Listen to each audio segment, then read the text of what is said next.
And we also, on this occasion, we will also like to welcome Madam Richa Sharma ji to please, Richa Mishra and Richa Tripathi, she to please come to the dais and please. And I would also like to invite my colleague, the Additional Director General for Marichanda Channareddy HRD Institute, Shri Banareka, to please come to the dais. And I would like to welcome once again all the honored guests, staff and faculty members on this, and the distinguished guests who are present here. We are very grateful for your participation on this commemorative event. Thank you. Thank you, Mr. Goyal. It is now my distinct pleasure to invite my mother, Mrs. Richa Mishra Tripathi, to make her remarks on the concept behind this lecture and why it came to be.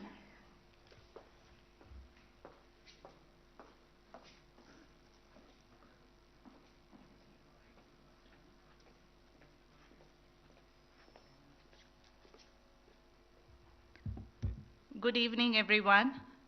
It was almost a year back on this day that we had the first memorial lecture celebrating Abhay's birthday. And at that time, we had someone from an older generation, Montek Singh Ahluwalia, talking about India at 75. Today, we have someone from a very younger generation in politics, talking about a very different issue, a very, I would say, interesting and different issue of our economic and federal structure, that is, challenges of being a young state. But before I speak about the concept and the topic, I have to tell you, Mr. KTR ji, that it's often said that there's no brotherhood in bureaucracy. But 86 batch of Andhra cadre, erstwhile Andhra cadre, now divided Andhra, is the finest example of what brotherhood is. And I mean, words cannot express the relationship these seven had, and their families still continue to have. And we could not have had this concept or this event without their support. They don't like to be named often because they are the old school bureaucrats and they prefer that they are here to do work, not to be seen on Twitter. So, but I have to name them here. Mr. Rajeshwar Tiwari, Mr. Harish Kumar, Mr. D. Samsiv Rao, Mr. Narsingh Rao, Mr. Satish Chandra, and Mr. Abhay Tripathi. And one person who has just walked in, he's late, like any civil servant, Mr. B.R. Meena. So this is the core, this is a family, this is the bonding. Now I come to the concept, why I thought of having this memorial lecture, and why are we talking about economics? Someone asked me, why only speak economics? Why not economics? Because life is all about economics. Today, you're also doing behavioral sciences. That's another concept of economics. Economics is macroeconomics, economics is microeconomics, your life, how you lead it, how you manage your budget, everything is economics. So why not talk economics? It is the core of your existence. Economics is also about potato prices, tomato prices, petrol prices, and the cess which the governments take from us and the taxes which the governments take from us. That's also an issue. Then, talking about this topic, this concept, when I was thinking, what should I ask you to talk about? the thought which came immediately to my mind was, your state is one of the new states, 2014. And you have very unique challenges which you don't see in other states. As I see it from the other side of the fence, maybe you belonging to the political setup, you would be seeing a different set of challenges. When bifurcation was happening and when what we were reading, there were issues which came out. But what I saw was,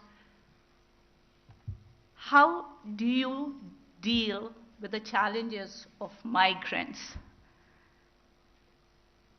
Your state has a beautiful city called Hyderabad, which is a character of its own.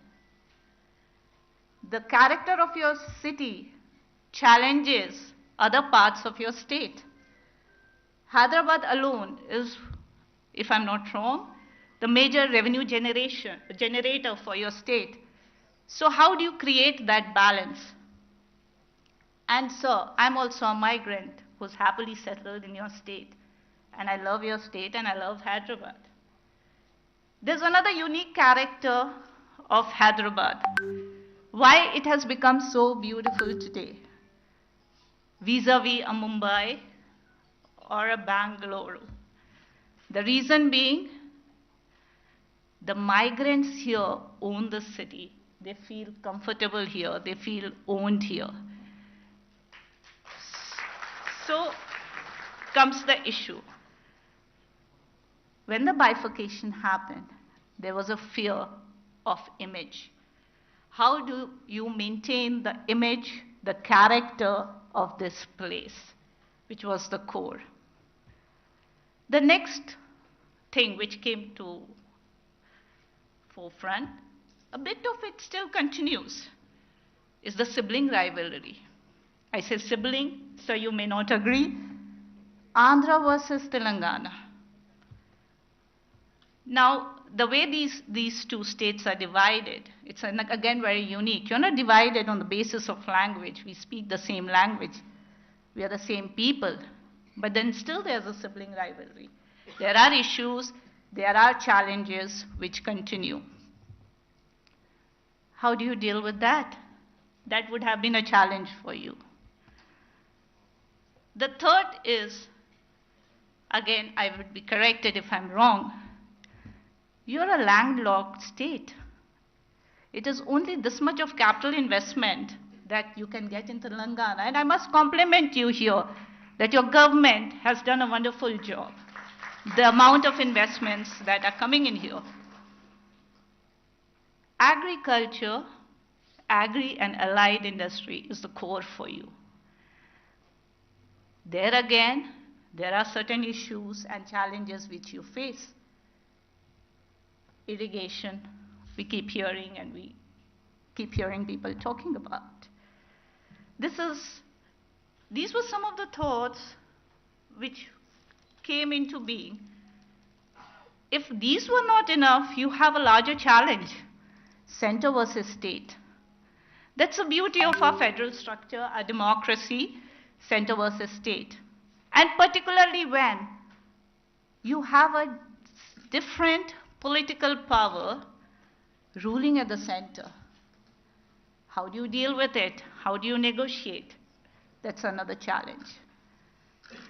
These are certain questions which still come to my mind. I've heard you talk about it. And before I go to the next point, let me tell you, the moment some people heard this topic, I said, oh, this he knows like a back of his hand.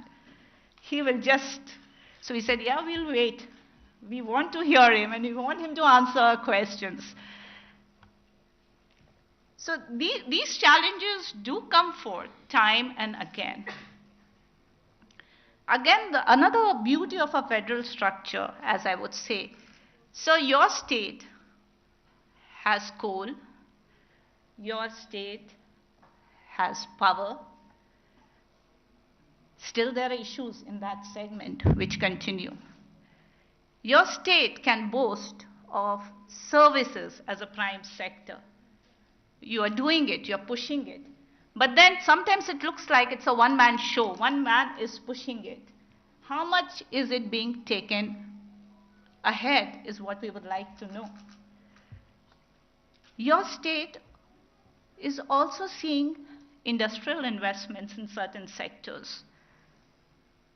But then, is it enough to bring Telangana to the level which we would like the state to see?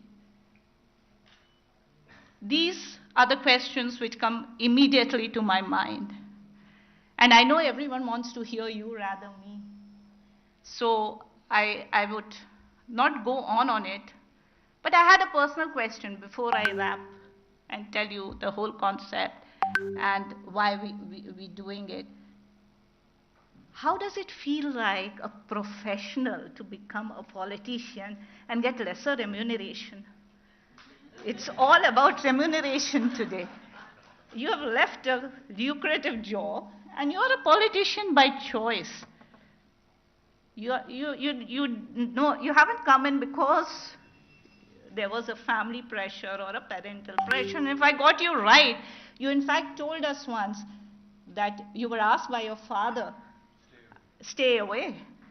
So I really want to know that to leave a lucrative job and to come into this job in this public eye, what do you want to say to the youth who want to do? There are a lot of students also here, and they would definitely like to know what it makes one to join a profession called politics. I would definitely not join because I'm not that thick-skinned also. Although I've been married to a civil servant, but no, I'm not that thick-skinned. So, sir, these were some thoughts, and I hope you can answer some of our questions here. And I thank with all, on behalf of my family and the fraternity of 86, which is here, which is our extended family, our family members who have joined us, friends, families who have joined us virtually, quite a number of them. I thank you for making it possible for us. I thank the DG of MCR HRD to making it possible, the additional DG, and Shanti has not been able to make it because she's in a meeting with the CM. She has promised the Chief Secretary of Telangana. Without her support, we wouldn't have been able to do it. So thank you.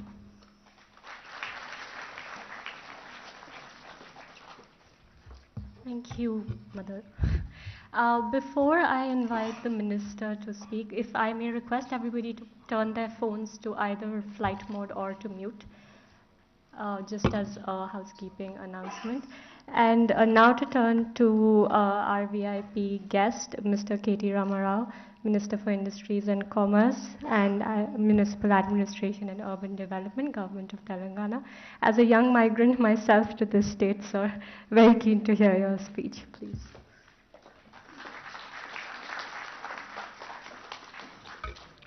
Good afternoon. Thank you to the Director General of MCR HRD, Sri Shashank Goyal. Thank you, the Additional General. Thanks to also to the Additional Director General, Sri Ben Herika. Thank you, ma'am, Richaji, for inviting me. And thanks to all of you for joining us because it's a very damp day in Hyderabad. It's a very wet day in Hyderabad. You know, a lot of people complaining in Twitter. A lot of people complaining elsewhere on how waterlogged roads are, etc., etc. But thank you for showing up. Thank you for expressing your affection towards Mr. Abhay Tripathi. Richa, I seriously wonder now, because you asked me in the last 5 minutes at least 10 questions. I wonder how many questions you used to ask Abhay every day. Must have been quite a few. And also when you said, you know, he's a batch of 86, you know, you kept saying team of 86, batch of 86. I remember, you know, that movie, 83, right, the World Cup. So this is sort of, you know, giving me a bit of a, you know, sort of a reminder that there are batches in IAS officers, they flock together, they do well. So compliments to all of you, sir. Mr. Tiwari, Mr. Narsingh Rao, to everybody else, Sam Shuragaru and Satish Chandraji, to Mr. Tripathi and everybody else who's part of the batch. Glad you also asked all the right questions, but I wish you had said our city and our state as opposed to saying your city and your state. because I would like to believe that this city belongs to all of us, not anyone in particular. So therefore, I think once you've made this your home, because what is a migrant? Who is a migrant, for that matter?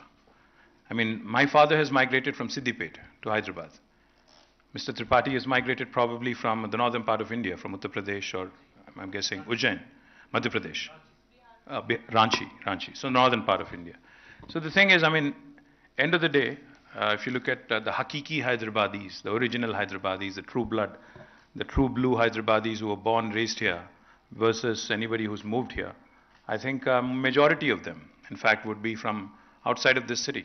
Somebody could be from 50 kilometers away, somebody could be from 1,000 kilometers away, but essentially it's a city full of migrants. And if you look at any developed world, any part of the developed world, be it the US, be it Europe, be it any part, I think, in fact, just this afternoon, I was browsing, on my phone, on YouTube, an ad popped up inviting people to come work in Germany. An ad in YouTube inviting Indians to come and work in Germany. So the point is, I think immigrants, especially hardworking immigrants with skills, with a lot of, fire in their belly is what make cities great, what make countries great, what makes states great.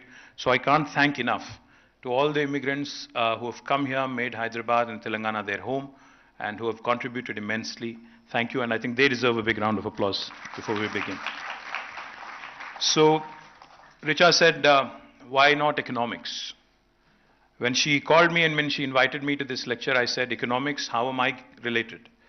She said, but that's what the theme is, so you have to figure out, come talk to us about economics, tell us all about what your state has been doing.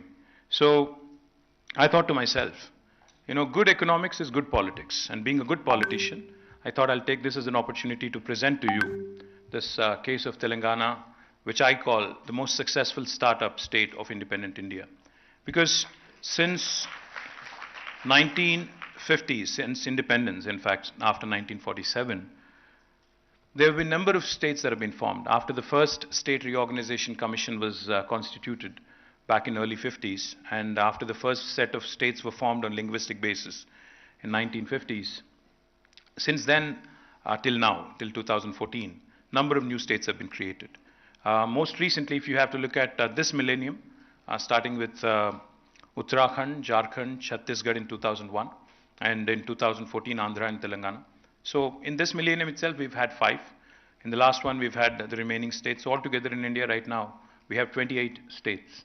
Now, what sets Telangana different? What are the challenges that Telangana has had to face as a young state? I think I'd dwell on that a bit. What happens is, the context of the formation of each state is very different from the other. So if you look at Uttarakhand or Jharkhand or Chhattisgarh, I know that there was a protracted struggle in Jharkhand led by Sri Shibu Sorenji and his party, the Jharkhand Mukti Morcha. But Chhattisgarh and Uttarakhand, in fact, were formed more for administrative convenience, more for, I think, more to give company to Jharkhand, in a way, if I have to say that, in 2001. But in the case of Telangana, this state was formed after a very, very hard-fought, protracted struggle which lasted for decades. Yes, there were highs, there were lows, there were a number of times when it was deemed a lost cause, but eventually in 2001, when our current Chief Minister, Honorable Sri KTR, formed his political outfit called as the Telangana Rashtra Samiti, he had given a clarion call. He said this would be the last opportunity for the formation of the state, and he would go around sensitizing. He took that Ambedkar philosophy, fight, unite, and strive. He took it very, very seriously. As an Ambedkarite, he actually strived very hard for about 14 years. He did everything in his capacity to sensitize people, to agitate when there was a need, to actually make it a very important cause for the entire political spectrum in India. Eventually in 2014, I don't want to go into the nitty-gritties of what happened between 2001 to 2014 because it's all water under the bridge. There's a number of things that I can talk about, but I would rather not go there. I'll talk about what happened after formation of Telangana. In 2014, the people of Telangana, by way of their struggle, by way of their democratic spirit, have conferred a compulsion on the political system in India. It was not that Congress was very keenly wanting to deliver in Telangana. It was not that BJP was wholeheartedly supporting Telangana. It was that both UPA and NDA were compelled and were left with no choice, literally, given the political considerations, to concede and to deliver the state of Telangana. But, like Richa said, when the state of Telangana was eventually formed on the 2nd of June 2014, there were lots of doubts. There were lots of rumors. There were lots of hearsays. There were lots of apprehensions. A lot of people wondering what would happen next. And adding to this, adding fuel to the fire, I think I can't blame media, but I have to say this. I see some friends from media. Please don't get me wrong when I say this, and don't misquote me and kind of chastise me tomorrow, but I'll have to say this. After the advent of 24/7 electronic media especially, there wasn't a single day in my memory from 2009 to 14 when the issue of Telangana was not debated, or not actually was beaten to death. Every aspect, every single aspect with respect to formation of Telangana, would it be a viable state? Would the leadership here have it in them to actually make it a successful state? Would this state actually survive? What would happen to the migrant population? What would happen to Andhras? What would happen to Rayalaseemas? What would happen to the Kannadigas, the Maharashtrians, everybody who's settled here, who's made Hyderabad their home? What would happen to the Hyderabadi cosmopolitan fabric? All these questions were asked. There was even rumors that this would become a hot den for Naxalites. There were even rumors that the feudals would return and Telangana would once again go back to 1950s and 1940s, and it would literally become one of the most backward states in India. These were all the things that were floated, all the theories, all the nonsense that was said about Telangana. Today I stand here proudly, representing the state of Telangana, being a responsible minister in the government, and being a responsible citizen of this state. I want to list out to you all the achievements that this state has accomplished. Like I said, we focused on one basic thing. Good economics is good politics. As long as you create wealth, as long as you make sure that the poorest of the poor in the society are taken care of, as long as you ensure that the wealth that gets distributed equitably, without depriving anybody, without any depravity, I think you would have done your job. Our Honorable Chief Minister, Shri KTR, he's a man who's learnt it the hard way in life, that suppression of excellence is something that is done as a matter of routine.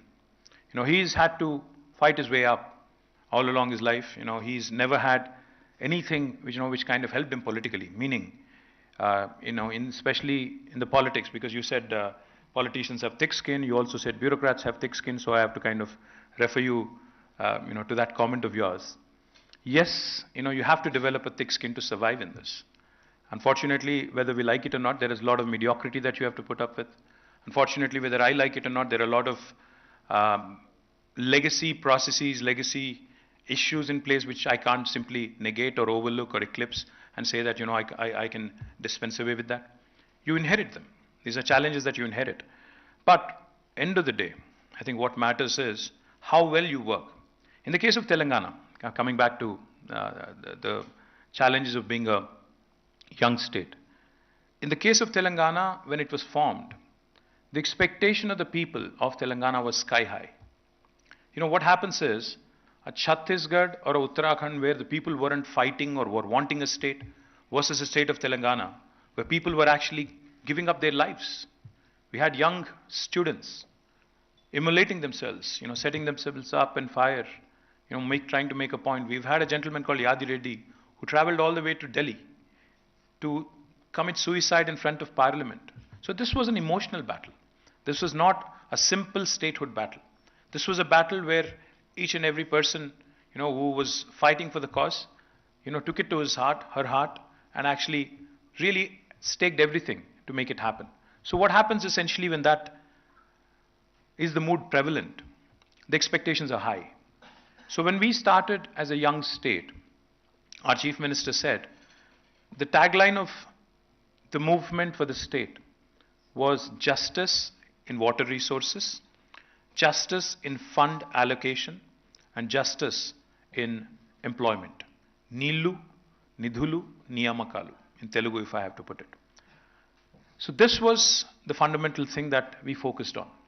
Back in 2014, when we started our journey, and most bureaucrats who are seated here, most economists who are seated here, or the journalists seated here would tell you, that for any government to start making plans, for any government to start working on something or working towards an outcome or a goal, you would need planning, of course, but planning can only happen in the presence or with the backing of good statistics. Mr. Joshi is here, he worked as our Chief Secretary. He would know, he would tell you. Mr. Tiwari is also here. Mr. Mishra is here, Ajay Mishra ji is also here. All of them worked with our Chief Minister very closely, and they would tell you. When the Honorable Chief Minister initially started laying out plans and he started saying planning is important, statistics is important, data is important, so get me accurate information, accurate data. And when we were trying to understand where do I get this data, unfortunately there wasn't much available. You will be surprised when I say this, and I don't want to demean or insult anybody or insult or even cast aspersions on how the governments in the past were run, but the fact is there wasn't enough data to make empirical decisions, make sure that we work towards a specific outcome. But I'll give you examples. So I was a Minister for Rural Water Supply in 2014. I was Minister for Panchayati Raj and Rural Water Supply.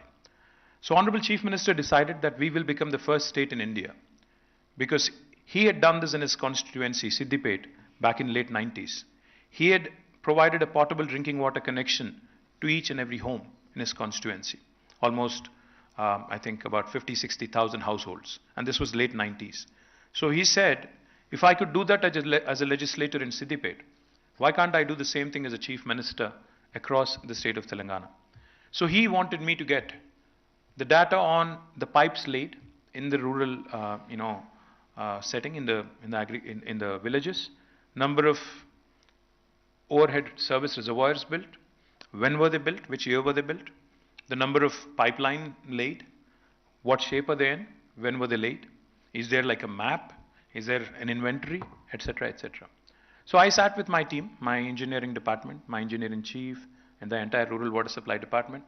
You would not believe it if I said this. Honestly, they said, sir, the data goes only as back as 1980s. What happened prior to that, we really don't know, because there's no bookkeeping, there's no information, so I can't really give you that information. I'm just giving you this one example of one department where I worked. Even in Hyderabad, and you'd be probably amused and I'd be trolled if I said this, but I'll say it. I've become thick-skinned, like I said. When we started looking at all the data of the Hyderabad Metro Water Supply and Sewerage Board, when were the pipes laid, what should be replaced and what should be strengthened, what should be laid afresh, etc. Unfortunately, again, the data only goes so far. We don't have adequate data. Leave all that aside. Some things are even more interesting. See, back in 1980s, when Sri N.T. Ramarao was the Chief Minister, the then government had launched a program called as Housing for the Weaker Sections. And since then, every successive government following N.T. Ramaraoji's footsteps had also continued the program, had built houses. So we just, for our own understanding in 2014, we looked at the number of houses that were built in the state of Telangana alone between N.T. Ramaraoji's time and KCRG's time. There were a number of chief ministers, number of governments between 83 and 2014, almost 31 years. You will not believe this. According to the data available with the government back then in 2014, more than 65 lakh houses were built. The total population of the state itself is 3 crores. And 65 lakh houses have already been built. So our Chief Minister asked, then why would there be any new demand? Why are you saying there would be any more new demand at all? If this was all true and if this was all accurate and if the books were kept properly, how is this even right?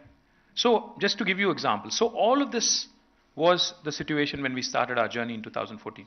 On top of this, each and every time there is a bifurcation. See, even in a household, a joint family, when there is a split, when there are 2 brothers split, who gets what, who gets to keep what, who gets to have the silverware, who gets to have, the debt, etc., etc. That's always a battle, right? So power, electricity was a huge challenge. I think Mishra ji worked as, the Special Chief Secretary for Power as well, so he would know. Who gets which project? Because, Telangana was predominantly consuming more power because we had 30 lakh plus tube wells, bore wells. So we had electricity dependent agriculture here. So we needed more power. Likewise, who gets the rightful share in water? In Godavari, Krishna. Because, like I said, when the two states split, prior to that we had Bachawat Tribunal. We've had other tribunals giving out allocations in river waters. But who gets to keep what in river water? Who gets to keep what in electricity? Who gets to keep what in the joint institutions, including possibly the one we are sitting in? So, who gets to keep what and who gets to take what? I think that was one big challenge that we had to answer right at the onset. And on top of this, there were a number of promises made by the union government. In the Reorganization Act of the state, there were a number of promises made. There were promises to kickstart and jumpstart rapid industrialization, so therefore promised special incentives to industries and industrial corridors being set up in both states, Andhra and Telangana. There were promises of a steel factory being set up at Bayaram because there was enough iron ore, quality iron ore through Steel Authority of India. There was also a promise to set up a locomotive coach factory in Kajipet. There was a promise to make one of our projects, irrigation projects, a national project. There were several other promises that were also made as part of the State Reorganization Act. So the lack of data, the lack of clarity, the fight that goes on with respect to who gets what in terms of water, in terms of power, in terms of other resources, and more importantly, a very inimical, I'm not even saying a non-cooperative, uncooperative union government, but a very inimical, extremely negative union government, which does not believe in the spirit of federalism. They talk about Team India, cooperative federalism, but it's all lip service. They don't really believe in any of that. They'd want the hegemony of union government to continue. They'd want states to be at their mercy. They'd want to basically dominate you in every which way. That's the attitude. So this is the context of when we started our journey. So what did we do so far in 9 years? What did we accomplish? Since this is economics and since this is Abhay Tripathi Memorial Lecture, and Mr. Tripathi, I have learned, was a man of numbers and who worked on taxation, was brought in a number of reforms in the way the tax department used to work. So let me share with you a few numbers. Back in 2014 when we started our journey, our state's per capita was 1,12,000 rupees. But as of March 31st this year, in 2023, our state has the highest per capita in the country. It's 3,17,000. So starting from 112 to 317.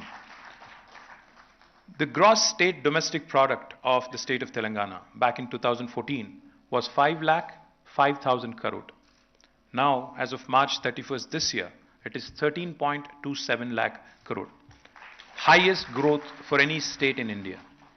Likewise, I can give you a number of other sectors, but what's more important? How did you achieve this?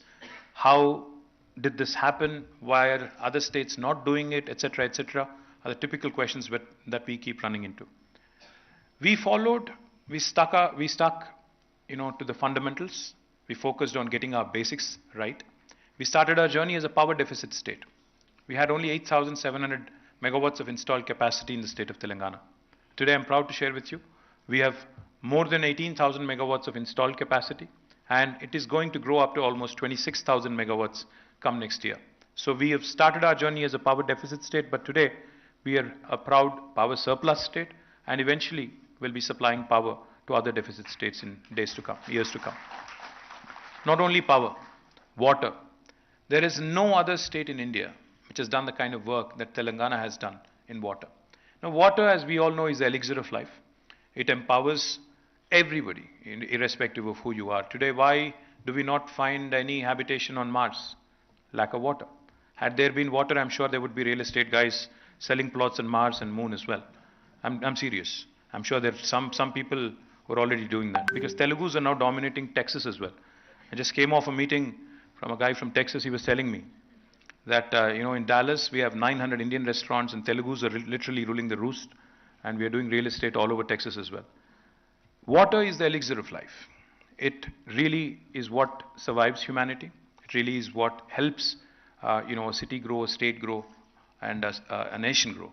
So we have taken it very seriously to ensure that every trickle, every drop of water that is rightfully allocated to Telangana gets utilized properly and judiciously. So we have not only ensured that the 46,000 lakes and tanks in Telangana are given the much needed fillip through Mission Kakatiya. We have strengthened these lakes, tanks. We have done it in a mission mode and ensured that every drop of water that trickles in benefits not only that village, but the entire groundwater table around in the surrounding habitations as well. We also have ensured that not just these small resources, but also the large resources that we need, because River Godavari and Krishna run at a much lower, contour compared to the entire state of Telangana. Hyderabad as a city is at 535 meters above sea level. The highest mount in Telangana is at 650 meters, whereas Godavari runs at about 80-90 meters above sea level.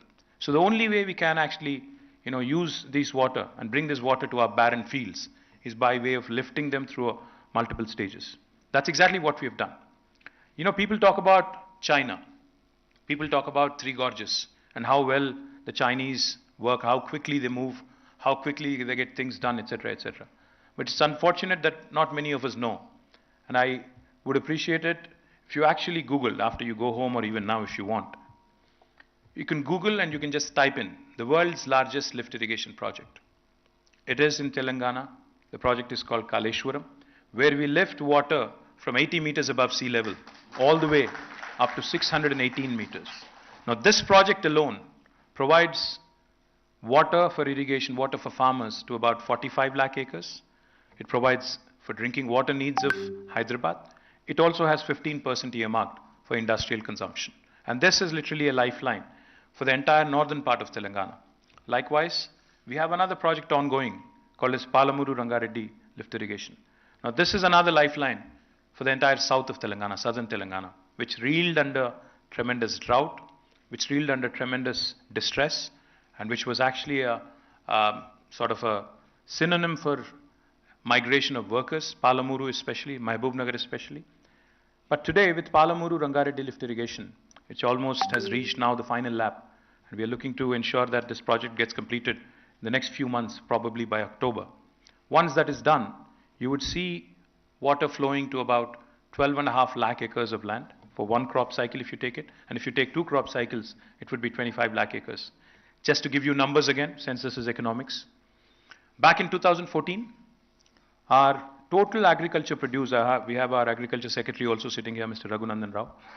Our total agriculture produce, and especially on paddy, we used to procure about 68 lakh metric tons of paddy in 2014. But as of this year, the procurement rose to 3.5 crore metric tons. Telangana was ranked number 24 among Indian states in paddy production. This year, we are ranked number 2, second only to Punjab. Number 1, I'm sorry, we are ranked number 1, surpassing Punjab. So we have literally become the rice bowl of India. So that is the transformation that this focus on water has helped. Not only have we become the first state in India to give a potable drinking water connection to each and every home, we have secured the water needs of Hyderabad city as well. Hyderabad drinking water needs have been taken care of till the year 2052 by way of bringing water from Krishna and Godavari. Of course, the dream is to improve. The dream is to come from alternate day supply to every day and ensure that eventually we get to a stage, where like the first world where you get 24/7 water as well. That's the dream. So water has been a very, very important subject, and we have done some amazing things, and we have inspired the nation. Today, after Telangana has completed Mission Bhagirath, Government of India has woken up after several years and has started a new project called as Har Ghar Jal, Jal Jeevan Mission, which is good because, we need to learn from each other. And now they've also embarked on this mission. Gujarat, I'm told, is also there. Goa, I'm told, also has completed 100%. Very proud. As an Indian, as a fellow Indian, as a citizen, I think nothing makes me more proud. Because I remember there was a time when I was a student, there was a saying. People used to say, what Bengal does today, India does tomorrow. Today I can stand here proudly and say what Telangana does today, India does tomorrow. And that is what has been the hallmark of this government. Not only in water. We have done exceptionally well in making sure that even fiscal prudence has been taken into account. A lot of people accuse us of a lot of things. But I can tell you with a lot of confidence the way we have leveraged the economy, the way the GSDP kept growing, the way the per capita kept growing, has given us scope to raise debt. Has given us scope to raise debt and invest in infrastructure. A lot of people, make a hue and cry, especially the opposition in my state. Every day they keep making a point, or trying to keep making a point, that you've made the state a debt-ridden state. Let me tell you a quick example. There was a time, I am 47, which I called me young, but I'm not young at all. In fact, I'm going through a midlife crisis as we speak. There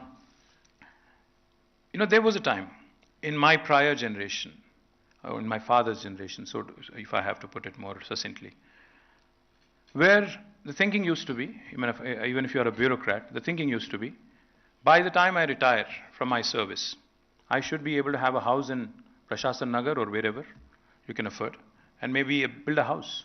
And by the time I retire, I move from a government bungalow, government quarter, I go to, go and retire into a house of my own. That was the thinking. But take a step back and think for a minute. That was the thinking of the prior generation, where people used to be hesitant even to raise a debt. But today, a young guy or a young girl gets a new job in the IT sector here in Hyderabad or Bangalore. What is the first thing they do? They actually pay a fat check. They take a fat paycheck, go to the bank, raise a loan, buy a home, buy a car, in the very first month or second month. So what changed? What changed is this thinking of the typical Indian thinking that there was, say, a few decades ago, that we have to save pie by pie, पैसा जोड़ के, ultimately एक घर खरीदना है. तेलुगु में एक कहावत है, क्योंकि ज़्यादातर लोग यहाँ तेलुगु समझते हैं इसलिए बोल रहा हूँ. इल्लू कट्टी चूड़ू, पेल्ली चेसी चूड़ू. मतलब ये हुआ कि घर बना के देखो, शादी करके देखो. दोनों भी बहुत जिंदगी में बहुत मतलब टफ चैलेंजेस है. ये कहावत थी, इसीलिए कहावत वहाँ से आई. सवाल ये था कि किसी आदमी को अगर अपना मकान बनाना था, एक घर बनाना था, क्यों उसको 50 साल पैसा एक पैसा जोड़ के बनाना होता था? क्योंकि हमारी माइंडसेट, हमारी कल्चर ऐसी थी, कंडीशनिंग ऐसी थी कि भाई कुछ भी करो बट कर्ज मत उठाओ, कुछ भी करो, जिंदगी में किसी के आभारी नहीं रहना है, कुछ भी करो, बचपन से सिखाया जाता है. But the fact is, if you look at most developed countries in the world, who do we think are the most developed countries in the world? The United States, Germany, Japan. The top 3 economies are US, China and Japan. Just look at US. Their debt GDP ratio is 116%. The debt GDP ratio of Japan is more than 200%. The debt GDP ratio of India as a country is 59%. The debt GDP ratio of Telangana is 25%. My point is, if you look at 28 states in India and rank them on a debt GSDP ranking, we are ranked in the top, bottom 5. Ranked in the bottom 5. If you ask me, we haven't leveraged our economy enough. What matters is you raise a debt, but where do you invest it? If you raise a debt and invest into ramping up your power infrastructure, moving from a power deficit state to a power sufficient or power surplus state, would that be a wrong investment? Would that not attract more industry? Would that not attract more and more investment? Would that not create more wealth? If you actually invest, if you raise a debt and invest in drinking water needs of the state, are you not cutting down on the out-of-pocket expenditure for health? Are you not cutting down on all the typical news that you would see in a winter season or a rainy season, at the onset of a monsoon? In Telugu, every newspaper used to write, I remember as a kid, Mansam Pattina Manyam, Agency lo Anturogalu, matlab infectious diseases, waterborne diseases, which were rampant in the agency areas and tribes and even the habitations, in rural habitations. Just with one project called Mission Bhagirath, where we invested 40,000 plus crores, today we've been able to take care of all of that healthcare concerns. We've been able to cut down out-of-pocket expenditure for our people. And we've done a magnificent job of becoming truly an aspirational state for the rest of India. Likewise, when we took a project loan and have committed and invested in a project like Kaleshwaram, which, as Richa said, has created wealth outside of Hyderabad, because she was pointing out this lopsided development or lopsided focus on Hyderabad, does it help in the long run? No, it doesn't. Of course you have to decentralize. Of course you have to industrialize in other pockets. Of course you have to focus on rural livelihoods. Of course you have to create avenues to create wealth outside of Hyderabad. Unless you do that, People are going to migrate, people are going to urbanize, people are going to suburbanize. That is a fact. So what have we done with that money that we have raised as a debt? Where did we invest? We have invested in power, infrastructure, not power for us, but power infrastructure. We have invested in drinking water infrastructure. We have invested in infrastructure for irrigation. We have invested in industrial infrastructure. After having invested in these rural areas, let me give you an example of what we've accomplished. If somebody was to ask me today, what is the Telangana model? If you have to define in one sentence, I will tell you. Telangana model is unique, it's holistic, it's integrated, it's inclusive, it's balanced. In Telugu, if I have to put it, Samagra, Samikrita, Sammilita, Samatulya Abhiruddhi, Telangana sadinchindi. Yatla antara, if you ask me, what do you mean? Are these all fancy fluff words? Can you back it up? I'll tell you how. I just told you that our agri exports have risen. Our agri expansion has happened by more than 119%. 68 lakh metric tons to 3.5 crore metric tons of production of paddy and procurement. That has happened on one side in the rural areas. On the other side in Hyderabad, our IT exports were 56,000 crore. And as of this year, it is 2.41 lakh crore.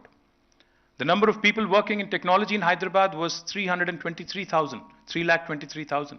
As of this year, it's 9,05,000. We have quadrupled our IT exports. We have also done exceedingly well on agri exports and agri expansion. That's a balanced model. We are less than 3% of India in terms of population. We are only 2.5% of India, in fact, if I have to be precise. But we win 30% of the awards when it comes to national Panchayati awards or national municipality awards. Is that not proof enough that urban development and rural development are going hand in hand in a very unique way in Telangana? Also, let me add, industrialization has been rampant, as Richa mentioned. We've been able to attract marquee investments through TSI pass and a number of things that we do. But not only has industry grown, environment has not suffered. Typically, all around the world, you would see industry growing and therefore, as a consequence, environment suffering. That has not happened in Telangana. Industry has been growing rapidly, but environmental consciousness of the leader of the state, of our chief minister, is laudable because under his leadership, today, we are the state which has grown the maximum in terms of green cover, 7.7%. 5,13,000 acres of new forest has been created in the state of Telangana, unlike any other state in India. So this is the balanced model I'm talking about. And this is the inclusive society. We have not discriminated anybody. It could be a migrant, it could be a person from rural background or an urban background, or no matter where they are from, which part of India they are from, or which part of the world they are from. They've all been made to welcome. I keep saying this and I can't say it enough. Those of you who cover me are probably tired of hearing this, but nevertheless, let me say it. I tell all the investors that I meet, that Hyderabad is that melting pot. Because you mentioned migrants, Richa. Hyderabad is that melting pot. Hyderabad is that point of confluence where the north of India meets the south of India. जब कोई हैदराबाद में एक बिहार से या उत्तर प्रदेश से कोई आदमी आता है, उसको ऐसा नहीं लगता है कोई और किसी और के घर आए. आपको ये लगेगा चेन्नई में, कोई चेन्नई वाले हैं तो गाली मत दो. पर थोड़ा चेन्नई में थोड़ा आपको महसूस होगा. विजयवाड़ा में भी होगा, सवांग साहब यहाँ पे हैं, उनको पता है. विजयवाड़ा में भी होगा थोड़ा, बट यहाँ पे नहीं होगा. Because everybody feels at home. In fact, growing up, I remember Hyderabad was one unique place where when two strangers met, we used to start off in Hindi. अभी तो ज़्यादा तेलुगु हो गया, but इससे पहले पूरा हिंदी चलता था. क्योंकि दो स्ट्रेंजर अगर अजनबी मिलते थे, तो हमारी बात शुरुआत होती थी हिंदी में या उर्दू में, दक्षिणी Urdu, which we are very well known for. Let me also tell you, it is not just a place where north of India meets the south of India. It is also a place where opportunity meets talent. It's a place where dosa meets paratha. It's a place where data sciences meets life sciences. It's a place where technology meets biology. That is why Hyderabad is attractive, and that is why we have to keep it intact in the cosmopolitan fabric that you touched upon. It was imperative that we remain inclusive. We didn't focus on the nonsense that others seem to be hell-bent on, focusing on. Yes, India has many issues. We are a pluralistic society, we are a culturally very, very diverse society, and we are a very, very opinionated society also. हर किसी का अपना opinion है, very strong opinion है, जानता हूँ. But why can't we focus on getting our basics right? जब हिंदुस्तान में basic चीज़ नहीं है, बिजली नहीं है, सड़क नहीं है, पानी नहीं है, और कई सारे प्रॉब्लम हैं, उसको छोड़ के यूनिफॉर्म सिविल कोड पे लगे हैं, कोई और किसी और चीज पे लगा है, हलाल पे, हिजाब पे, बकवास पे। हम बस यही चाहते हैं, हमने ये किया 9 साल में, we focused on none of this, we made sure that the basics that concern all of us as humans, cutting across our divides and everything else that divides us, the religion, the caste, the sex, the gender barriers, the geographical barriers and other things. We did not focus on any of that. We focused on what unites us. We focused on the lowest common denominator, and we got that right. I can give you a number of examples on why, because when Prime Minister comes here to visit Telangana, Prime Minister जब आए थे 2014 में, क्योंकि आपने cooperative federalism की और state और centre की रिलेशन की आपने जिक्र की, तो मैं बोलना चाहता हूं, हमें भी उम्मीद थे, कुछ उम्मीद थे उनसे। 2014 में जब प्रधानमंत्री बने, वी वर होपफुल कि मोदी जी पता नहीं गुजरात में क्या क्या कुछ करके आए हैं, कुछ एक मॉडल था, एक नमूना था, देश को उन्होंने दिखाया था कि गुजरात में कुछ चमत्कार उन्होंने कर दिया तो पूरा देश में भी चमत्कार हो जाएगा, कुछ अद्भुत हो जाएगा, कुछ मिराक्युलस हो जाएगा। हमें भी उम्मीद था, जैसे सारे हिंदुस्तान को था। But when we started seeing through things, and we supported him, let me tell you, we supported him on a number of things, and some of which we regret, of course. Demonetization, we supported him. Our Chief Minister called him, he said, what is this decision? Why did you do it? Why are you doing this, I mean, ad hoc, all of a sudden, random thing? Why did you do it?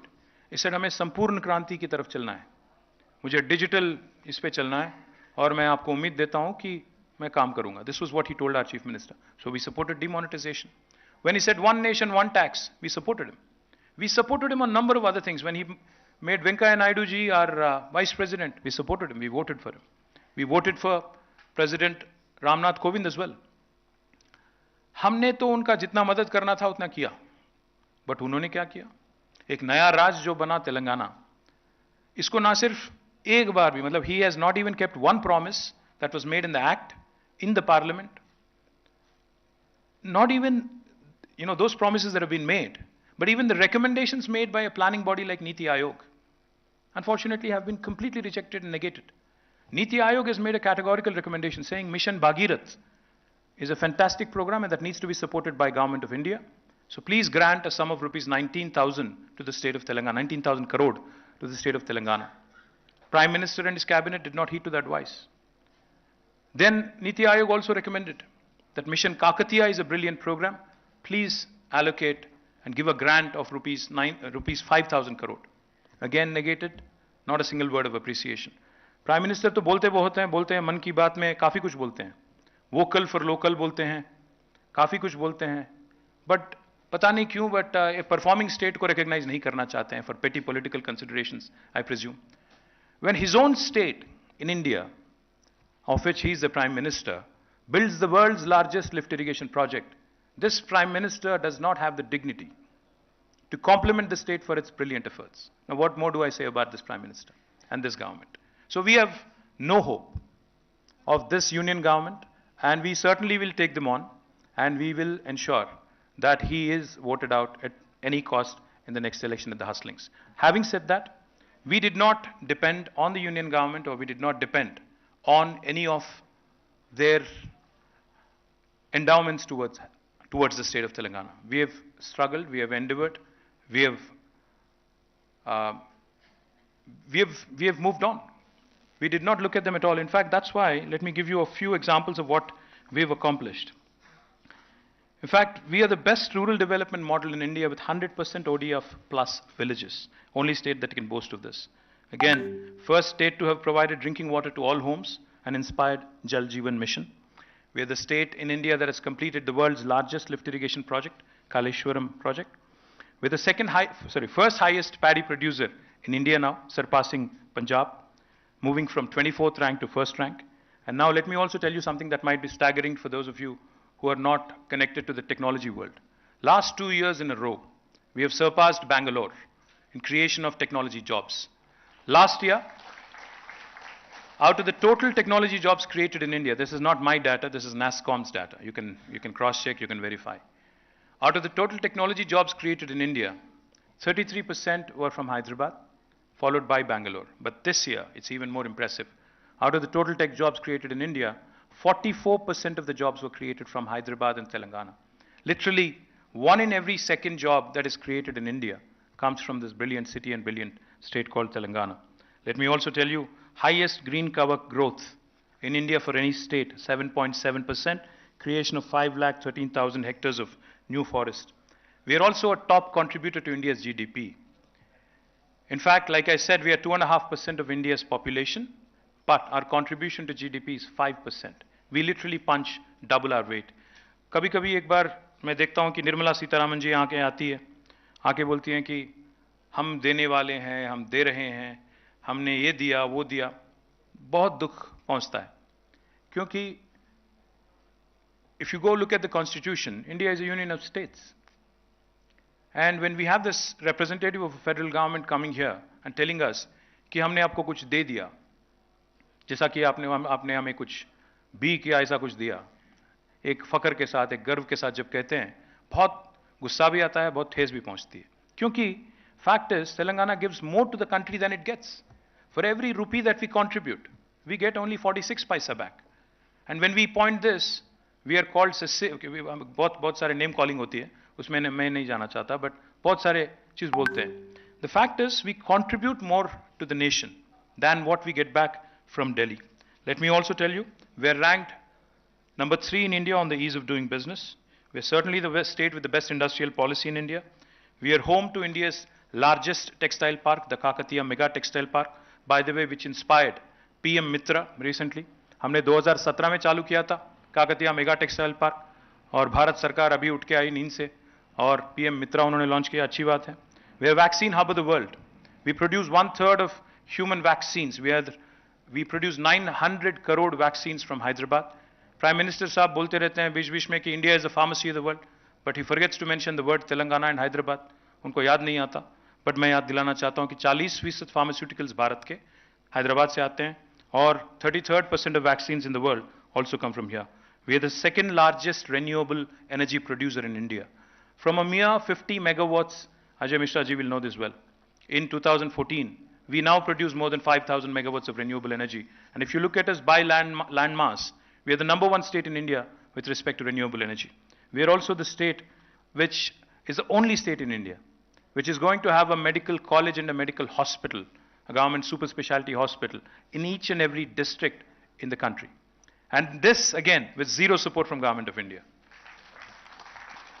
We also have a number of other things that I can tell you, but the last thing I'll tell you, अगर कहते हैं कि अगर किसी को बताना है आपको जाके बाहर कि तेलंगाना ने क्या किया, तो आप उनको बस ये बोल दें कि अगर बाकी का भारत भी, the other 27 states in India, if they performed as well as we did, we would have been a 5 trillion economy already and not languishing at 3.4 trillion as is the case today.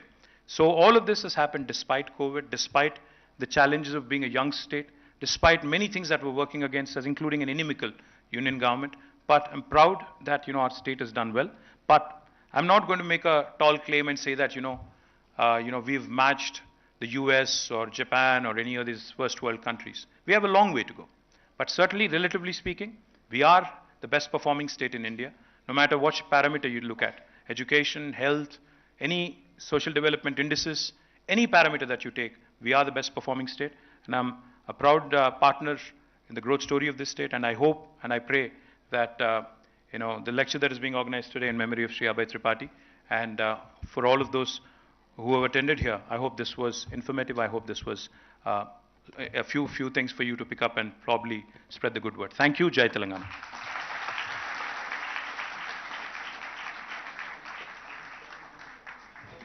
Thank you, Minister. My father would definitely have appreciated your candidness, and I think we're taking away that good economics is good politics. I would like to invite Mr. Ravikant Reddy to moderate the next part of the program, which is an open house question answer session. There are 4 members of the organizing team in the audience with mics. So if you have questions for the minister, do raise your hand. Mr. Reddy will recognize you and you can pose your questions to him.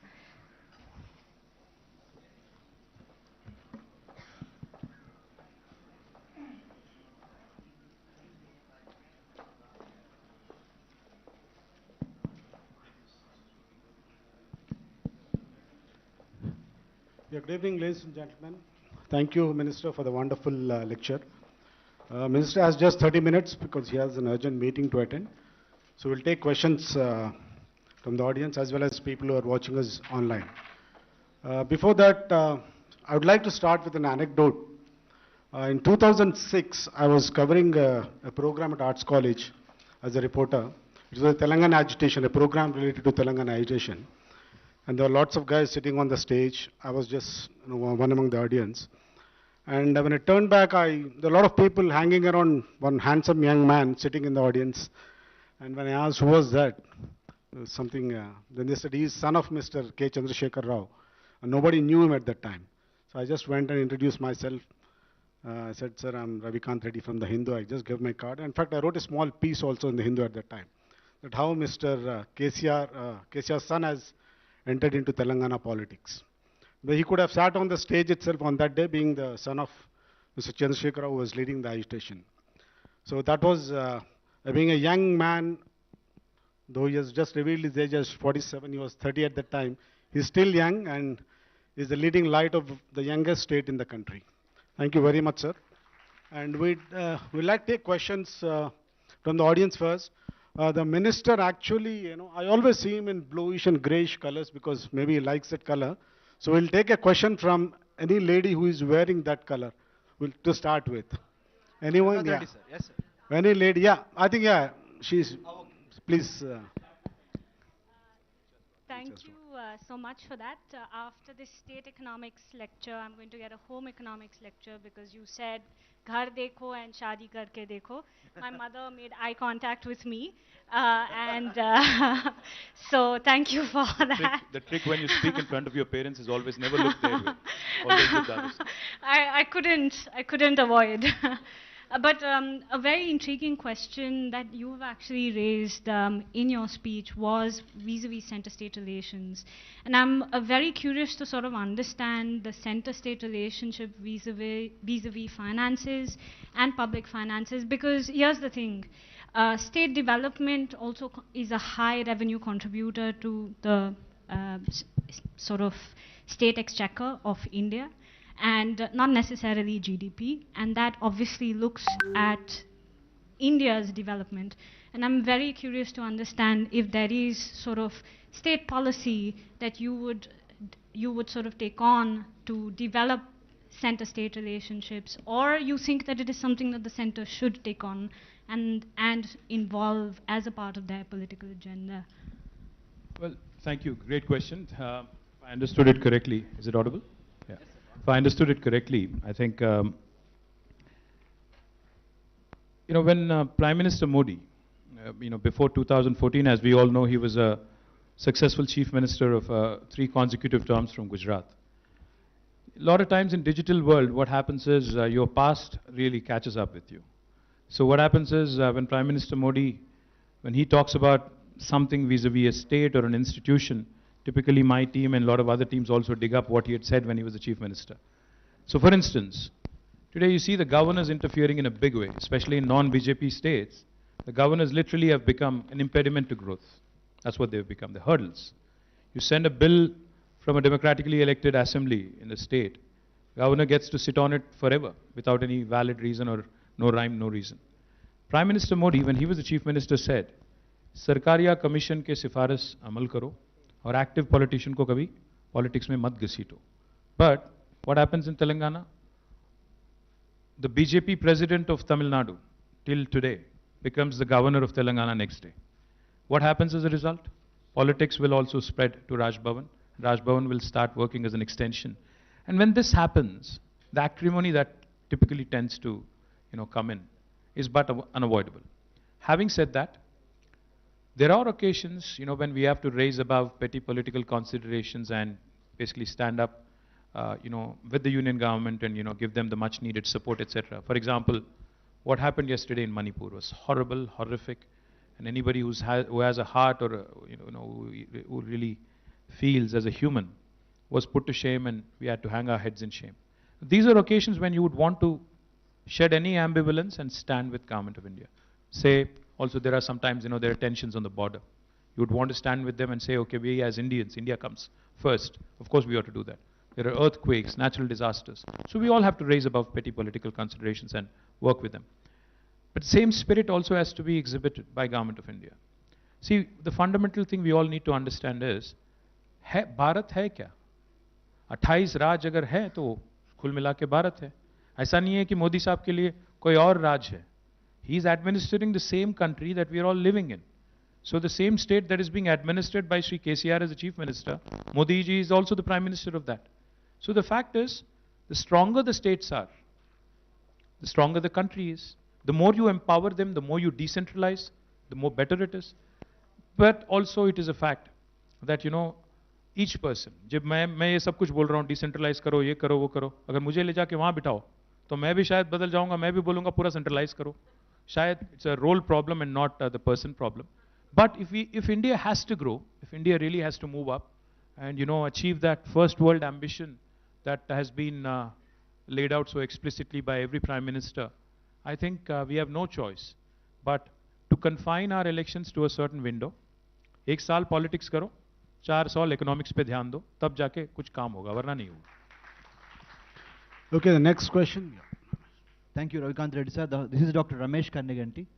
Sir, what an young, dynamic, and then very impactful minister you have been. I have been observing it, sir, for the last decade. The state of Telangana people are so lucky to have you as a brand ambassador. Let the question be yes, brief. I'm coming. Yeah, Sir, I have to tell you this adjective because I have been waiting for this to tell you, sir. Maybe I chose this occasion. Sir, నేను మీకు assembly ticket ఇవ్వలేను sir. No, sir. No, sir. No, sir. I'm an academic, sir. I'm an academic. So, I run a think tank on Center for Human Security Studies. Ravikant Reddy, sir, you know it. Telangana, I have been watching for the last few years. Freedom from want, freedom from fear, freedom to live with dignity are the cornerstones of human security, which is exactly evident in the state of Telangana. This I have been observing, sir, without being any exaggerative in my observation. Thank you, Ramesh Garu. Thank you so much. Very kind of you to say that. Like I said, we have been a very inclusive government. One of the things, I have to share this anecdotal experience of mine with you. As soon as the state was formed, like I said, there were a lot of apprehensions. So I was invited to an event at the film industry, you know, Producers Council. So when I was going there, I asked the Chief Minister, I said, sir, what should I be saying to allay any fears, allay any apprehensions that they might have? What should I say? He simply said one thing. He said, ask these guys to stop thinking about being a Telugu film industry. Ask them, you know, whether they have it in them to become a South Asian, you know, hub for South Asia, to make Hyderabad a hub for South Asia. Yes. So that was his perspective all along. So he always told me, and told all of us, all of my colleagues as well, he said, once the state becomes a reality, then people are going to ask you for development. People are going to ask you to fulfill all the promises you've made on water, on funds, on employment, on everything else that you've put out in your manifesto. So he said, focus on that. Don't focus on anything that divides us, but focus on everything that unites us. And that's exactly what we have done, and thank you for your kind words. Sir, the food, the yeah, health, okay, the Ramesh, water. I think there were a lot of people waiting. Okay, okay. So before the mic goes to that lady, there's a question online. Someone can, please, yeah. The question coming from Delhi, sir, from Business Line, Mr. Srivats. His question is, as a young state, how do you plan to ensure that you get a fair share of central tax devolution in the years to come to supplement states' own resources for development? Is there a case to redefine the tax devolution formula and relook at the criteria underlying it? See, tax devolution is a constitutional right. I don't think the center is doing us any favors by actually bestowing on us, you know, what we are owed as per constitution. So what we get today is nothing but, you know, a constitutional right of ours. Besides this, because Richa mentioned cess, I have to tell you this. She said cess. Let me help you understand this one, you know, teeny weeny bit which might have missed your observation.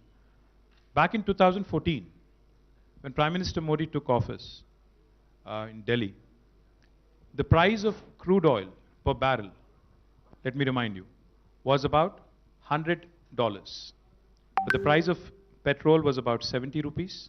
The price of diesel was, I think, about 65 or 60, I don't remember exactly. But the price of crude oil was around $100. But now, 8 years later, the price of crude oil, of course, it keeps wavering every day, but now, on an average, if you look at the last 3 months, it's around $60. What happened to the fuel prices? They're around 115 in Telangana, 112 in Karnataka, 100 somewhere else, 100 in or something, some other place. What happened?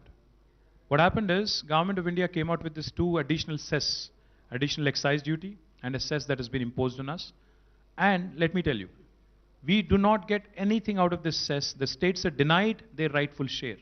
Because of these cesses, these additional excise duties, we do not get anything that we are supposed to get. Had it been another form of tax, we would have had that 41% devolution that you just mentioned. But they're denying us, depriving us this, and they've garnered more than 35 lakh crores now in the last 6 years to the Union Kitty. And they've not really, opened their purse strings to any of the states. So this is a fact. These are the things that they've resorted to. While they said, 10% हमने बढ़ा दिया devolution. But क्या किया? अलग-अलग तरीका ढूंढ निकाला, जिसमें से पैसा कैसे काटना है, राज को कैसे सताना है, उसका एक तरकीब निकाला. आज जब हम लोग बोलते हैं मोदी जी को कि सर, जब 100 रुपया बैरल था, एक क्रूड ऑयल बैरल था, 70 रुपए का पेट्रोल था पूरा देश में, आज 115, 110 है, तो क्यों ना आप पूरे देश में सेस स्क्रैप करो, एक्साइज ड्यूटी स्क्रैप करो, क्यों ना फिर 70 रुपए में देंगे. मुझे इतना ट्रोलिंग होता है इस बात पे. लोग बोलते हैं कि पहले तुम अपने राज में तो करो. मतलब क्या हुआ? आप स्क्वीज करोगे आप और कम करें हम. ये कहां की रीत है? So you'll continue to pinch the people of this country, and you want the states to get penalized for it. You want the states to actually dry off their coffers and again bleed. And what happens is, effectively, when the state starts bleeding, Modi ji will come here and give a lecture, भाषण की, देखिए इनको चलाने नहीं आता, पूरा राज को बर्बाद कर दिया. So this is their agenda. They squeeze you, they strangle you, and then they come and tell you that these guys are not performing. So point is, 100% the constitutional right which is owed to every state, अगर उसको तो देना ही देना है, उसमें कोई चारा नहीं है उनके पास. साथ ही साथ, अगर भारत को आगे बढ़ना है, we need to start looking at radically leveraging our economy. Today in Hyderabad Metro, we have Canadian pensioners' money here. Canada Pension Fund invests in Hyderabad Metro. Where is Indian pensioners' money? कोई bank में, कोई FD में बैठा है, 30 लाख करोड़ बैठा है वहां पे. भारत जैसे देश को अगर आगे बढ़ना है, do we not need this money to invest in infrastructure? There's a great saying of President John F. Kennedy that I would like all of you to dwell on for a bit. I read this for the first time when I landed in the US. John F. Kennedy very, very famously said, America does not have good infrastructure, does not have good infrastructure because it is rich. America is rich because it has good infrastructure. So it is incumbent upon us to understand that investments into infrastructure, power, roads, ports, airports, seaports, all of these are essential if we have to move up to the second world and the first world league. And unless Government of India really works with us. See, for instance, if we have to, have inland waterways happen all the way to Bhadrachalam, Richa said we are landlocked. There is only so much you can do. She said, no, we can do more.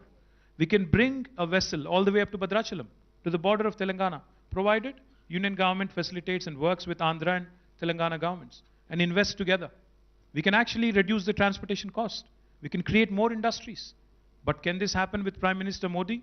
He'll want to take everything to Gujarat or Uttar Pradesh because that's where all the assembly or parliament seats which are voting for him are. Unfortunately, that's how it's been. I will take a question from that lady. Let the question be brief, ma'am. Hello, ma'am. Very brief. Brand KTR Garu and brand Telangana are synonymous.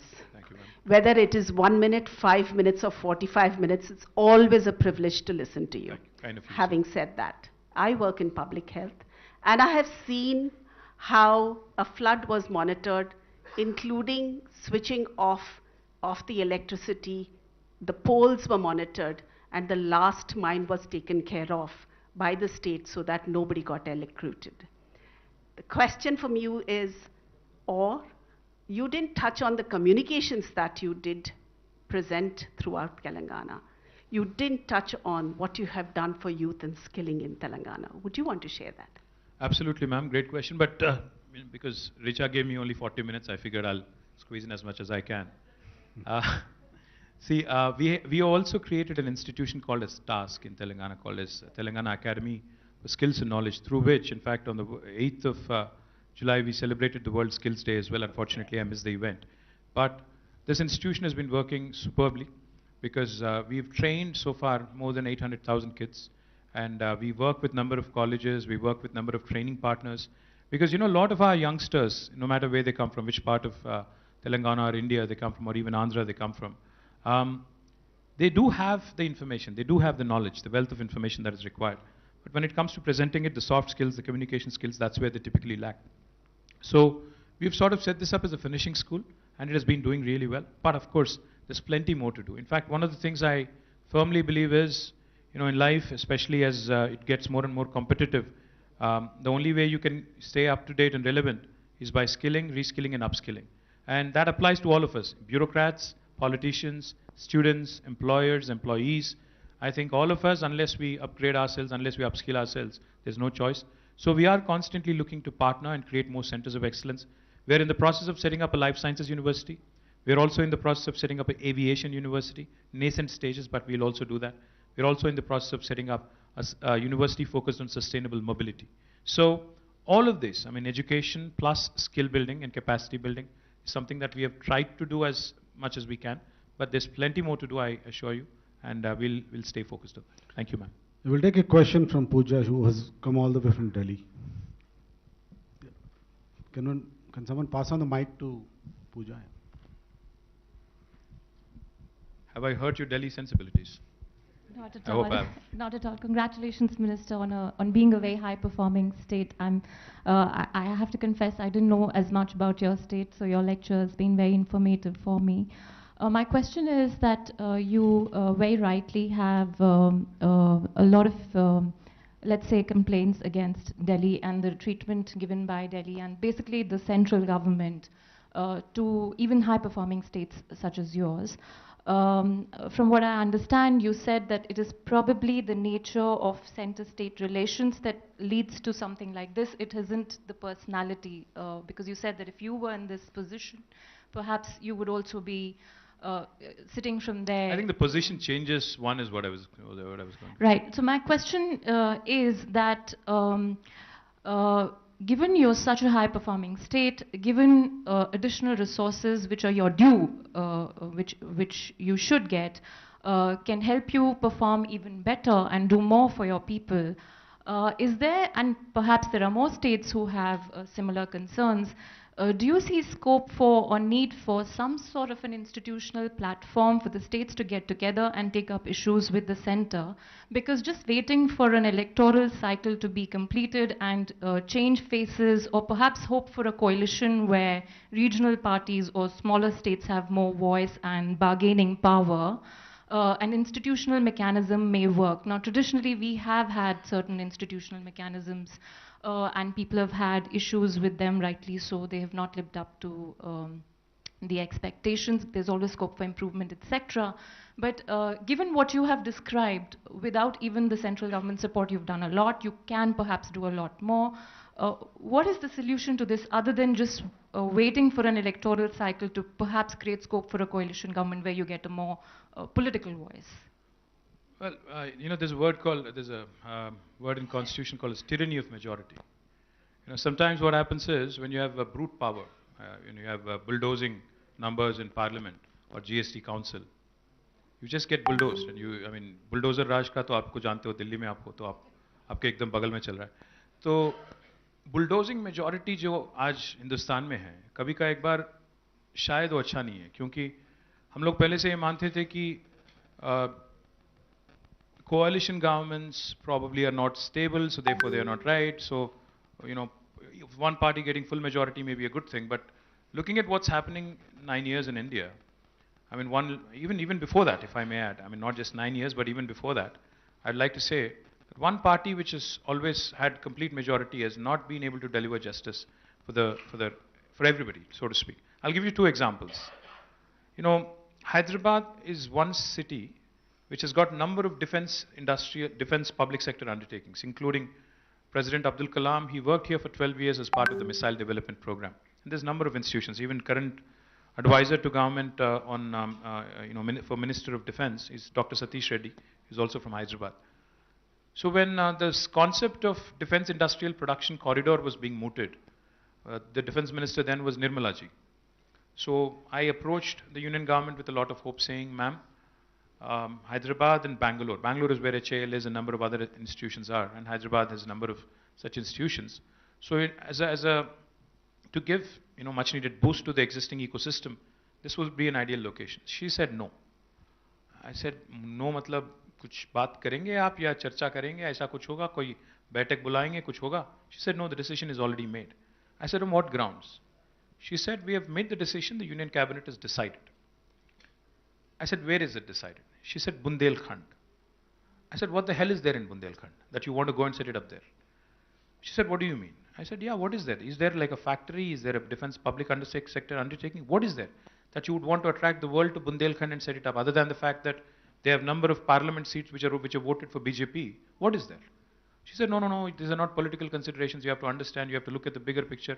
So Hyderabad is developed, so you don't want other parts to develop. Is that what it is? I said, no, but you have to understand that if you have to catch the early worm, you have to move fast, and therefore existing ecosystem matters. She wouldn't get it. Same has been the mode with every single minister that I've dealt with in Government of India. They think that they know it all. With this they know it all mindset, I know it all mindset, things are not going to work. अगर आप किसी और की सुनना नहीं चाहते हो, किसी और के साथ बैठ के बात नहीं करना चाहते हो, कुछ नहीं होना है आगे जाके. पीयूष गोयल आए थे एक बार यहाँ पे, हमने एक इंडोर मीटिंग बुलाई, all India medical devices manufacturers association. As part of this meeting, Piyush gave a very nice lecture on how nationalism should take center stage and how सभी मैन्युफैक्चरर्स को यहाँ पे हर कुछ करना चाहिए, हम लोग 80% बाहर से इंपोर्ट करते हैं. It was indoor meeting, no press, so none of them could report anything. So one of the manufacturers got up. They said, "Sir, but एक बात आपसे कहते हैं." मैंने कहा क्या? बोले कि मैं आज अगर चाइना में ग्लव खरीदता हूँ, मास्क खरीदता हूँ और इंपोर्ट करता हूँ हजारों मैल, तब भी वो सस्ता पड़ता है यहाँ बनाने से. मैं क्या करूँ बताओ आप? आपने कहा अच्छी बात है, भारत के हो, भारत के लिए बनाओ, ठीक है, बट अगर वहाँ से लाता हूँ तो सस्ता पड़ता है. आपके इंपोर्ट ड्यूटी, रॉ मटेरियल लाने में इतना मतलब जो अड़चने हैं, इसको हटाओ, इस पे ध्यान दो. He wouldn't listen. He would say, नहीं नहीं नहीं, क्या कह रहे हो आप? सोचो भारत की तरह सोचो. ठीक है यार, हम सभी इंडियन हैं, कौन कह रहा है कि हम कहीं और देश से हैं? हम सभी चाहते हैं कि भारत तरक्की करे. The point I'm trying to make is, I know it all mindset does not work. See, we've had institutions like Planning Commission and Niti Aayog precisely for this. But we haven't sat with Niti Aayog in the last 4 years. We said, we refused any meeting with Niti Aayog. Our Chief Minister said, there's no point in meeting these fellows. They were very insulted. They felt humiliated. But we said, what is the point of talking to you when none of your recommendations are honored by Government of India? They're thrown in a dustbin. So what is the point of talking to you? No, so the answer, I'm eventually coming to it. The answer is, if you ask me straight, I think some sort of a government where you would have, ideally speaking, this is a utopian world, maybe not cut out for India in 2024, but I'm trying to paint a utopian picture.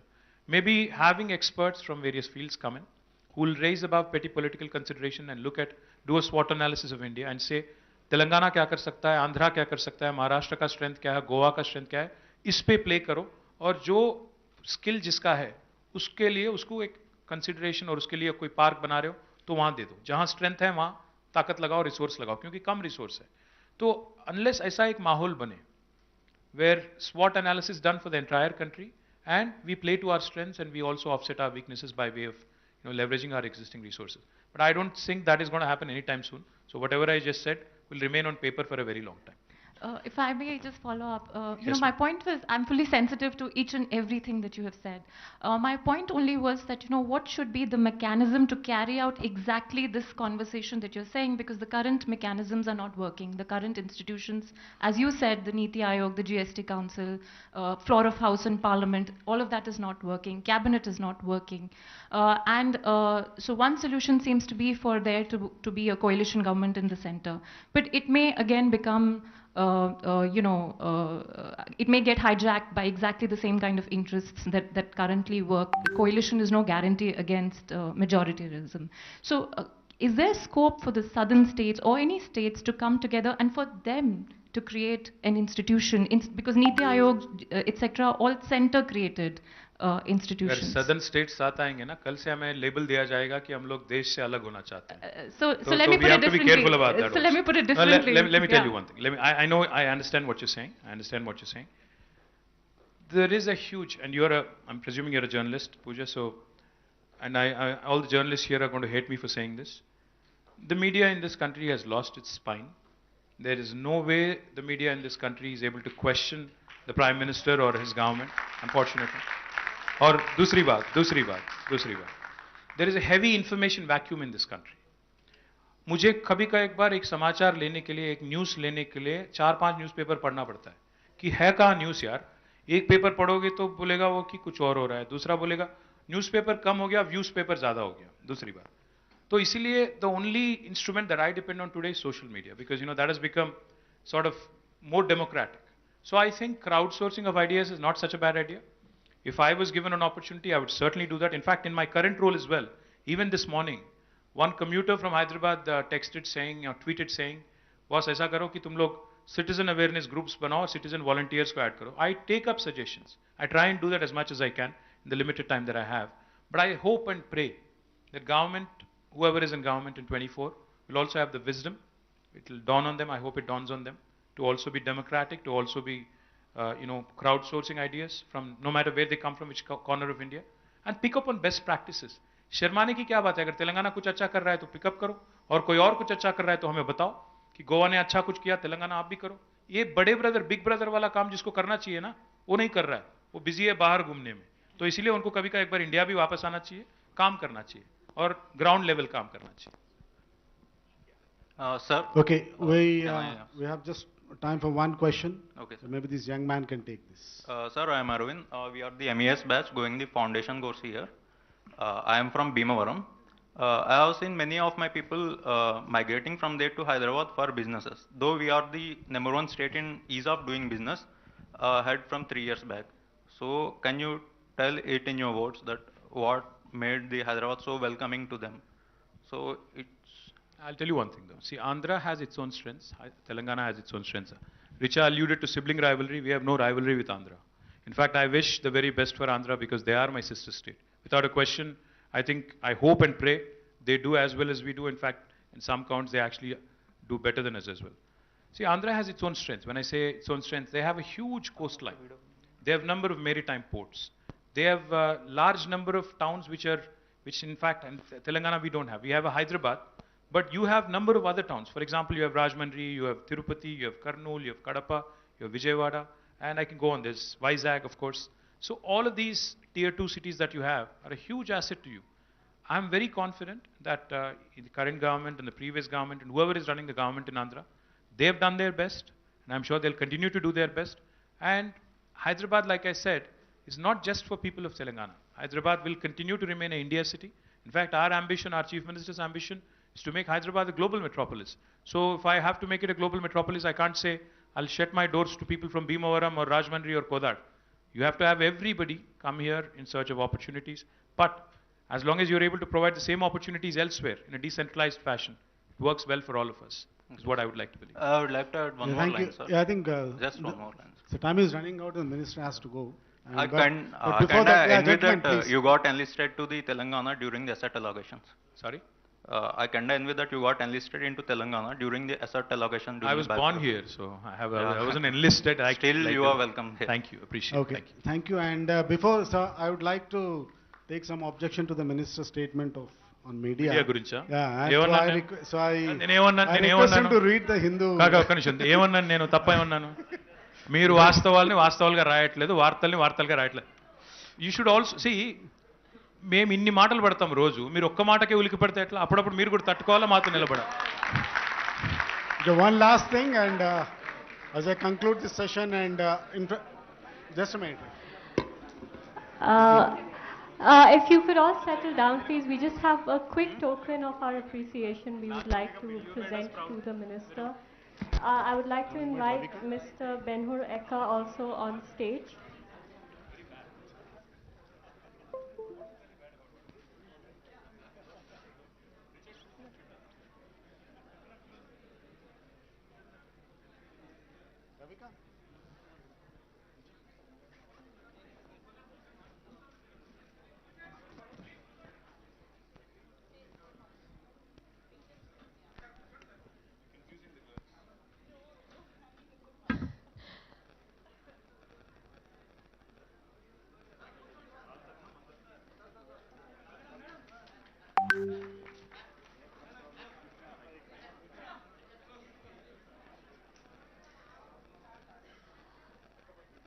I would also now like to present, there's one. And a small token of appreciation from the Tripathi family for the minister.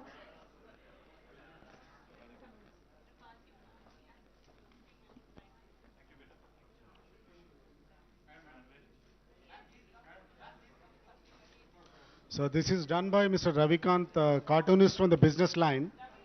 So this is basically about Bonalu, and he says that we have completed 10 years, and for the next 10 years, wishing you good luck.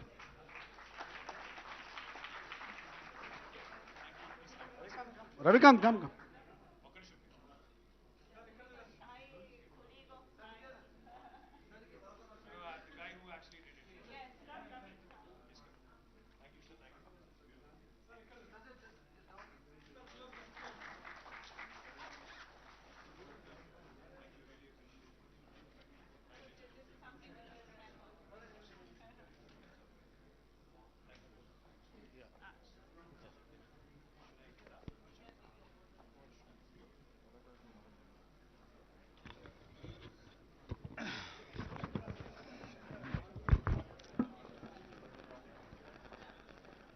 Please, just for another 2 minutes. Distinguished dignitaries on the dais and off the dais, members of the service, both serving and retired, ladies and gentlemen, and dear friends. It's my privilege and great honor to propose a word of thanks on this occasion on behalf of the Government of Telangana and MCR HRD Institute of Telangana. We express our deep sense of gratitude to Honorable Sri KT Rao, Minister for IT and Industries and MA and UD of Government of Telangana, who was kind enough to grace the occasion with his presence despite his busy schedule and a very inclement weather. And also for delivering an exceptionally enlightening, motivating and heartening address. Respected sir, your presence today is a great source of motivation to all of us, and we are all inspired by your great words. We also thank our Chief Secretary. Unfortunately, she is not here today because of unforeseen circumstances, Srimati A. Shantikumari Garu. And we sincerely thank from the bottom of our hearts the family members of Tripathi sir for this lecture which brought all of us here for a memorable event, and also for gracing this occasion with their presence. It's a great pleasure having all of you here. We thank our DG, Dr. Shashank Goyal, for adding dignity and grace to this function with his presence and for delivering a very warm, welcoming address. Also allow me to acknowledge the presence of the distinguished guests, faculty and staff of this institute for being with us on this great occasion. I also extend my heartfelt thanks to facilities section for their support in the organizing of this event. Thank you, one and all.